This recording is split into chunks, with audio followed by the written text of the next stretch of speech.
எல்லாருக்கும் நமஸ்காரம். இன்றைக்கி என்னுடைய கேரளா சமையலறையில் கேரளா ஸ்பெஷல் கப்ப புட்டு, மரவள்ளி கிழங்கு புட்டு எப்படி பண்ணுறதுன்னு பார்க்கலாம்.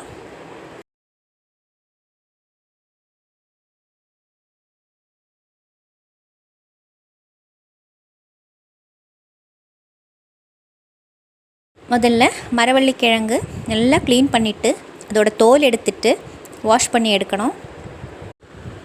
அப்புறம் இது கிரேட் பண்ணி தான் எடுக்கணும். கிரேட் பண்ணுறதுக்கு இந்த மாதிரி குட்டி குட்டியான ஓட்டை இருக்கிற கிரேட்டர் எடுத்துக்கோங்க. இந்த மாதிரி நல்லா கிரேட் பண்ணி எடுக்கலாம்.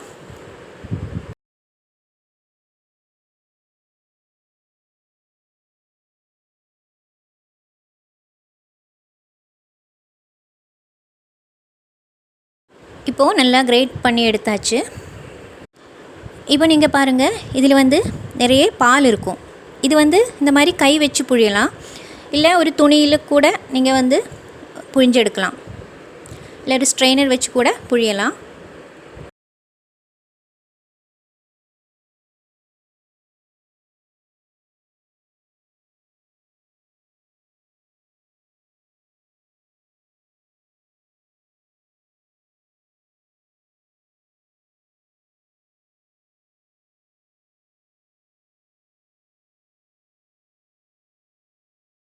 இந்த மாதிரி நல்லா பாலெல்லாம் எடுத்ததுக்கப்புறம் இது நல்லா ஈரமாக தான் இருக்குது. அதனால் இனிமேல் தண்ணி எதுவும் ஊற்றக்கூடாது.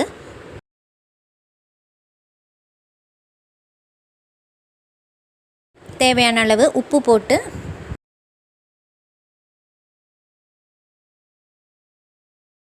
இதில் புட்டு பொடி, ரைஸ் ஃப்ளோர் கொஞ்சம் கொஞ்சமாக போட்டு மிக்ஸ் பண்ணணும். நிறைய போடக்கூடாது, இந்த மாதிரி கொஞ்சம் கொஞ்சமாக போட்டு இப்படி மிக்ஸ் பண்ணலாம். நான் இதில் 1/2 கப்பு புட்டு பொடி தான் சேர்த்துருக்கேன். நார்மலாக இந்த அரிசி புட்டு பண்ணுற மாதிரி தான். மாவு கொஞ்சம் ஈரமாக இருக்கணும். பிடிச்சா இந்த அப்படி பிடிக்க முடியும். அப்புறம் இந்த நீங்கள் பாருங்கள், இந்த மாதிரி பொடி பொடியாக இருக்கும். புட்டு மாவு ரெடி ஆகிடுச்சு. இப்போது நம்ம இது வேக வைக்கலாம். அதுக்கு புட்டுக்குட்டியில் முதல்ல கொஞ்சம் தேங்காய், அப்புறம் இந்த மாவு, அப்புறம் தேங்காய் இந்த மாதிரி போட்டு ஆவியில் வேக வைக்கணும். மாவு போட்டதுக்கப்புறம் இந்த லைட்டாக ப்ரெஸ் பண்ணி விடணும். அதுக்கப்புறம் திருப்பியும் தேங்காய் போடலாம்.